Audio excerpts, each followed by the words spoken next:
pull it over here just to get out of the way. Another blue flag there.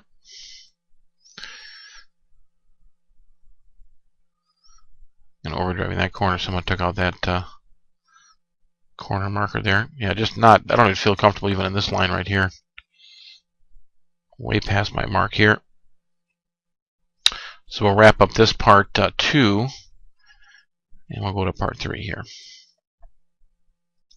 Okay, part 3 here of Monaco Grand Prix, November 8th, 2011. Here I'm passing copper plate here. I think Joel is actually right behind me.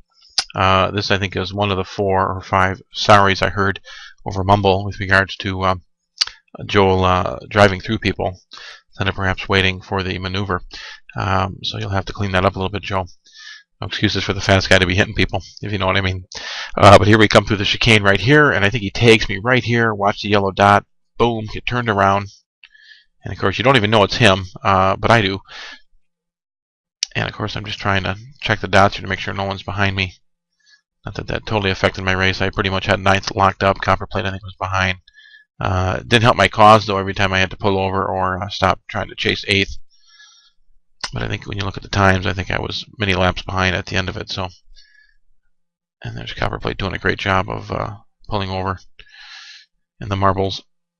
Got a frustrating Copper Plate. I feel it's always tough to race this track when you're not as quick as everyone else, and you find yourself racing more in the rearview mirror than you do out the front of your visor. But that's the way it was there. And I think Joel was kind of on a tear there, and I heard sorry like 4 or 5 times. And I was kind of reeling at this point, thinking I felt like I was actually making some progress, but what are you gonna do? I think I was really off my mark to begin with. So that is the review here for part 3 of this multiple part video here. I'll see if we can find some more highlights of the. There's also some debris back in that corner there. Looks like it was red. That might have been the Ferrari.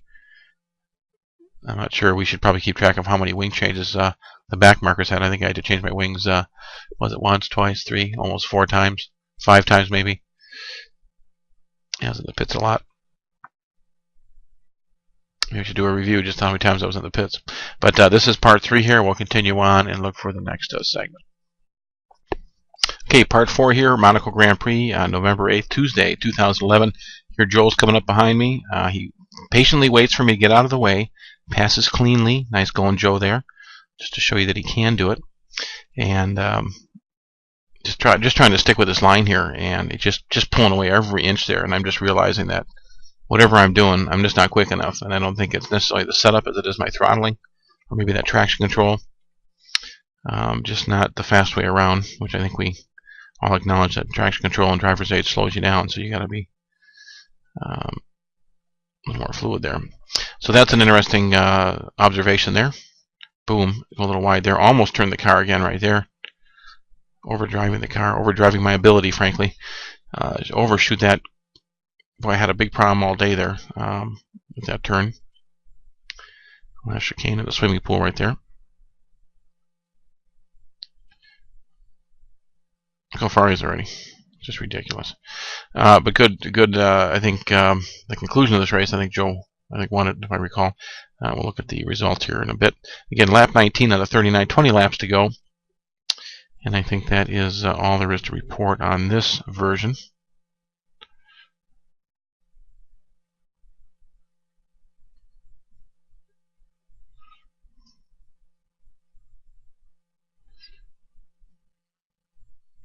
And Mughals post fast lap here, 1:11.4. Mughals had a great race, I believe. Second fast lap, I think, of the evening is what I saw in the report. Drivers' results. I think Mughals will be up for his win pretty soon. He's doing real well. Let's see if I can advance this here. No, it doesn't let me advance while I'm playing it here. So we'll wrap this up as part 4, and that was the pass that Joel made on TW. Okay, in this part here, this is part number 5. This is TW being passed right here in the bus stop chicane area by Pink Tank and Mughals. again, I think at this point, I think it was showing Phil ahead of me by 28 seconds. And I thought every time I got close within less than 30 seconds, which is still pretty far, I had to pull over. Okay, it looks like somebody actually skated that chicane there. That was probably a time penalty. But it was kind of frustrating because at this point, the pits are telling me just stay with it. You can catch them, and then of course you try to get into the race, then you got to pull over for the leaders, and you have to waste seconds to do that. So that was a little frustrating for me. But I think in this particular part 5 of the video here, which I think we're going to combine all in one big video here instead of doing splices of it. I think this is who's this coming out here? Oh, I stick it again right there. There it is again. Right in the first turn. Total rookie mistake. So we'll chalk this up as part 5. Now, I think I'm catching, this is copper plate again there. Doing a great job, copper plate. And I know it's tough. I had the same problem. You ended up racing out of your rearview mirror most of the evening. But you still picked up a point, so that's good. Still heads up at the end of the year, right?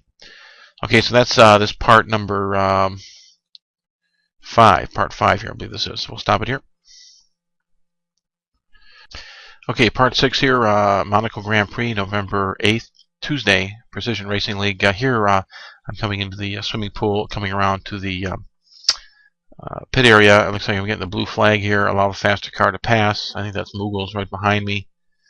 Just does a great job, Moogles, just waiting here, waiting for the move. Don't do anything rash here.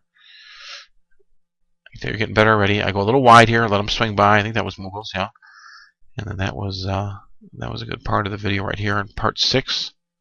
Just trying to keep pace up the hill and just pulling away from me there. Went a little wide there. You see how I followed him right into the wall? Turned myself right here again.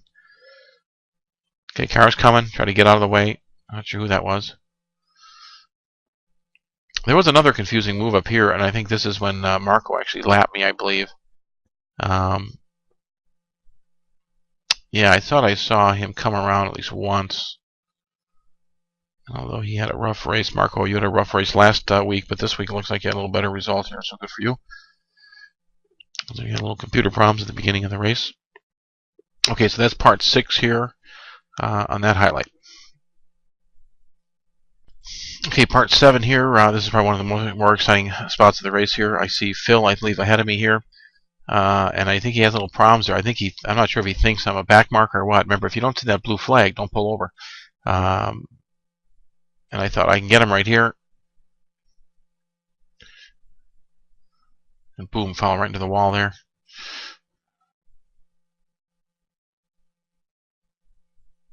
Forever to get out of that chicane right there.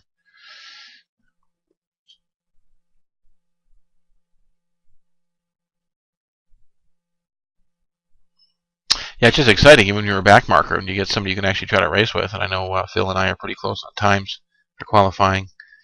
And it was just a little frustrating. I think the pit's calling me right there. I don't go in because I feel I want to try to get him there. But I think my wing is broken. That's why they're asking me to come into pits. But he just pulls away. Can't seem to keep pace with him. A good race, by the way, Phil, if you're watching this. Boom, biff it right here again. Okay, now this is strange here. Now I pull it, and there goes Marco, and I'm thinking to myself, so he must have been a lap up on me, I think is what I figure out at this point. I think for a while there I see him in 8th, so that means he must be a lap ahead of me. Yeah, so it's 1:14, so he's already a lap ahead of me. I'm a lap behind him already. So yeah, then of course I realized with 9 laps to go, just try to finish. I think Copper's actually 4 minutes back, so I think Copper's got 10th locked up. I got 9th locked up.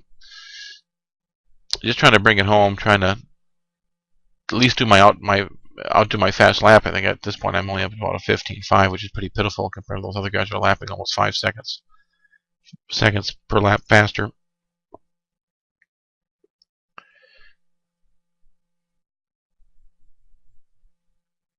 What I can do at this point is just try to maintain, try to get in the groove. Yeah, they're calling me in, so there's a pit stop here. So we'll stop it here and look for our remaining part. So this was part number, what is it, part 7? Part 7 here. Okay, so here we see the final laps. I'm really having a hard time with this corner here. I think Moogles is coming up. There's a blue flag. I pull over.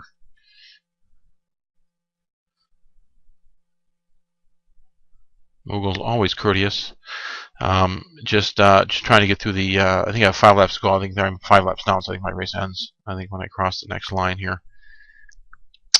Phil, it looks like he's still 6+ minutes up. I think because I'm 4 laps down, I think my race ends early. At this point, I'm able to watch some of the leaders do get out there. That's Wolfman right there. Nice to see Wolfman do good after getting disconnected last weekend, I believe. Satisfying results for Wolfman.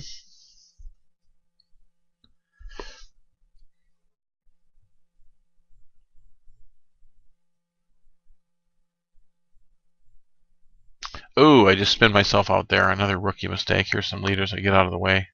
Oh, someone's coming there. It's Copper playing. He waits for me. Thanks, Copper. Another courteous driver. Yeah, no lagging though. The new System i7 2600K chip with the gigabyte top-end gigabyte motherboard, GTX 560 video card, 8 gig RAM, Windows 7 Professional. Got a new Raven. There's the checkered flag right there, so it's all over. Raven 03 case, just built up a new put the components in a new case just yesterday. So it looks like Mughals got third there. He got a 10-second penalty. Fast lap 109.5. Was it 109.9? Joel 109.2. Yeah, it's nice to get these times too for next year when do some practicing off season so we know what everyone's doing for time. So it's always nice to get these videos, capture everybody's times so we know what we have to shoot for. Wolfman doing a respectable 113 there. Yeah, I think mine was a 113.5, so Phil doing a 113.1. Good job, Phil. Marco 112.3.